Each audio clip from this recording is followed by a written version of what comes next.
E chegou o grande dia, hoje tem Brasil. E aí, onde que você vai assistir esse jogão da Copa do Mundo, hein?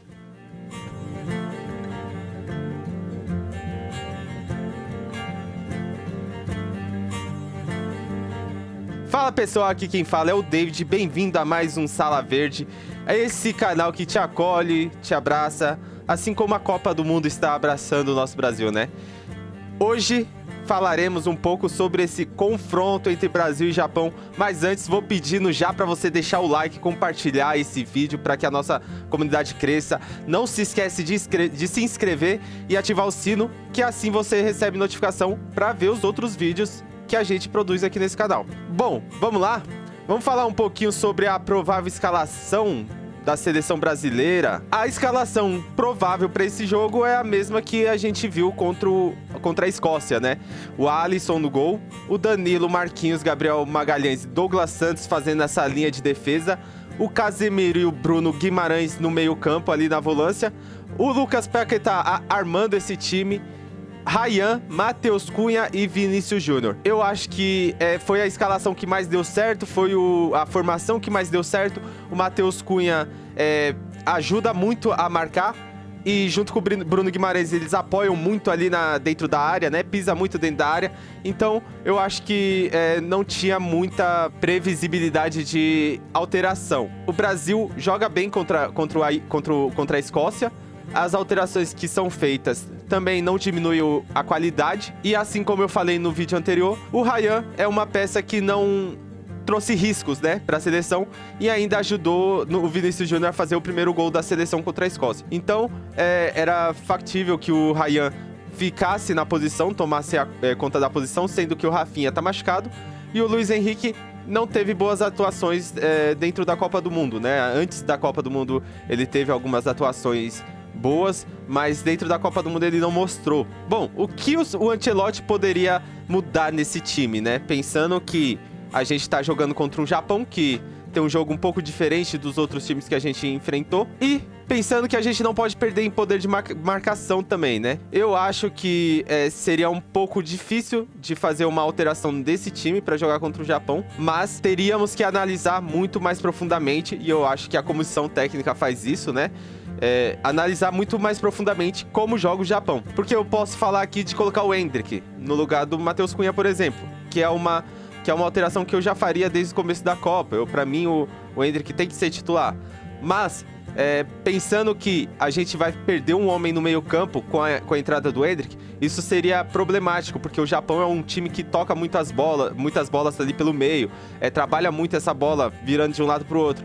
Então eu acho que não seria inteligente fazer essa alteração. Mas uma alteração que eu venho falando antes já também, que eu faria nesse time do Brasil, é colocar o Danilo no meio-campo para jogar. Talvez no lugar do Ryan, ou talvez no lugar do próprio Casemiro, para assim a gente não perder o meio armador, né? Mas também seria uma possibilidade, pensando que a gente precisa defender um pouco mais, pensando que os nossos volantes Danilo e Bruno Guimarães sabem armar o time também. Seria uma possibilidade de colocar o Danilo no lugar do Lucas Paquetá. Por que não? O Lucas não fez uma grande partida contra a Escócia. Ele teve bons lances, ele teve o seu destaque, o seu papel dentro da seleção, mas ele não apresentou o futebol que a gente esperava, o futebol que todos esperam que ele apresente, né? Que é um poder mais ofensivo. Eu acho que isso passou muito mais pro Matheus Cunha, né? Essa responsabilidade de armar e jogar as bolas, dar o passe pro Vinícius Júnior em profundidade. Eu acho que isso ficou muito mais nas costas do Matheus Cunha do que do Paquetá. E é por isso que, pra mim, o Danilo teria que jogar, porque eu acho que ele tem espaço para jogar tanto no lugar do Casemiro, quanto ele tem espaço para jogar no lugar do Paquetá, né? E pensando em substituições também, poderia ser o Neymar no lugar do Paquetá também. Eu acredito que o Neymar não vai entrar de titular, porque eu acho que o Ancelotti achou um time que trabalhe pro Vini, e se o Neymar entrar, aí ele terá que achar um outro time, porque o Neymar é um cara que flutua muito, um cara que trabalha muito mais essa bola do que o Vinícius Júnior, e ele em 80% do jogo precisa ter um certo desapego da marcação. O que não seria bom, já que o Vinícius Júnior também já tem esse desapego da marcação, né? Então, uma alteração que eu faria, obviamente, seria o Endrick, porque pra mim ele tem que ser titular. E eu acredito que ele jogando na frente, como um cara de uma bola só, eu acho que ele faria toda a diferença, né? Acertando um passe pra ele em profundidade, deixando ele na cara do gol, é difícil dele perder. Então, eu colocaria ele. Mas, como eu falei no vídeo passado, ele não tem espaço por conta da disposição tática que ele tem pro time. E o Matheus Cunha, ele cumpre mais a função tática do que a função de centroavante nesse time do Ancelotti. O Endrick poderia entrar no lugar do Ryan também, mas ainda assim seria um problema. Por quê? Porque o Ryan é um cara que se dedica mais a ficar voltando, a acompanhar o lateral, a marcar, do que o Endrick. O Endrick se dedica, se ele entrar de ponta também, ele também se dedicaria, mas são uma característica diferente. O Endrick, por vezes, ele opta por ir para dentro do campo, né?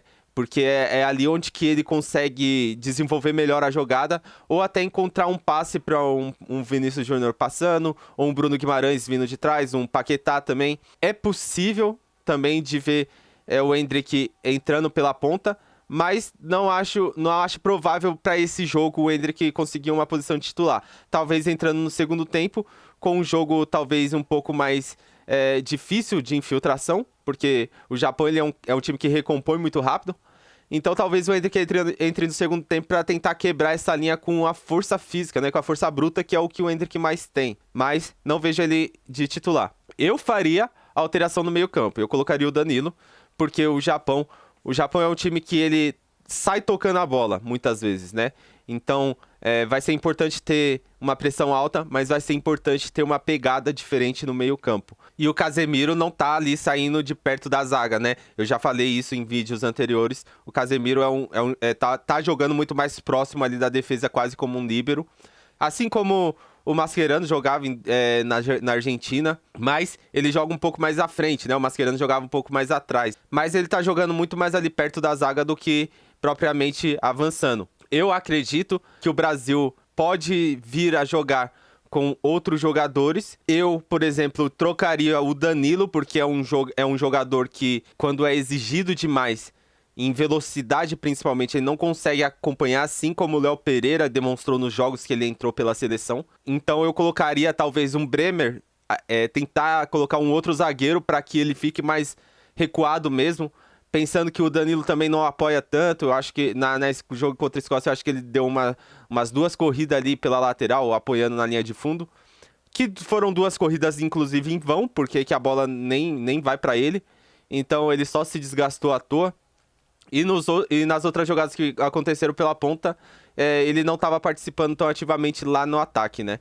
Então eu trocaria o Bremer e trocaria o Casemiro. Mas, como opção, já que ele quer manter o Casemiro, eu colocaria o Danilo no lugar do Paquetá, para ter essa pegada diferente. E aí sim, quase que jogar como um 4-4-2 ali, um 4-3-3-2-1, para que o Vinícius Júnior consiga jogar livre e ao mesmo tempo ter um jogador armando e mais pegada nesse meio campo, para que o Japão não consiga infiltrar as linhas ali da defesa. É um time que joga muito a bola de um lado para o outro, vai para a linha de fundo, toca para trás, e isso, toda vez que a gente enfrentou times que têm jogadas desse jeito, a gente teve problemas. A grande notícia é que a defesa não é a mesma que enfrentou o Japão no amistoso, né? Então, eu acho que vai ser um jogo muito tático, vai ser um jogo, uma guerra tática ali entre os dois treinadores, para ver onde que cada um vai achar espaço, né, para jogar. O Japão vem forte nessa Copa, ele tá 8 jogos, se eu não me engano, ou 9 jogos sem perder para times europeus. Então isso mostra um pouco da força que o Japão tem, mas acredito que o Brasil tem evoluído e tem chances de passar. Meu palpite aqui, como torcedor, fica entre os 2-1 para o Brasil, sendo otimista 3-1, mas acredito que o Japão vai dar uma dificuldade e, se passar, não será uma surpresa, apesar de que, para mim, o Brasil entra como favorito pela tradição, porque a gente está jogando uma competição que é muito mais brasileira do que japonesa, mas o Japão vem forte e vem construindo isso ao longo do tempo, né? Vamos torcer, esse dia promete muito, vai ter muita gente reclamando, vai ter muita gente gritando e torcendo, e eu acho que vai ser um jogão, assim, eu acho que vai ser bom de assistir o jogo.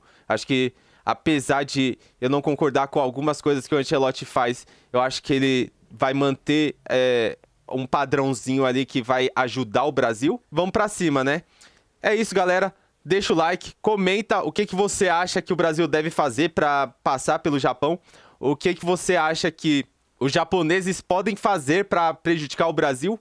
Me diz aí, quem você colocaria de titular nesse jogo para passar do Japão, para decidir o jogo ou para segurar esse Japão que vem passando o carro em todas as seleções europeias que enfrenta.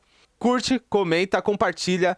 Não se esquece de se inscrever e ativar o sininho para chegar mais notificações. Valeu, até a próxima!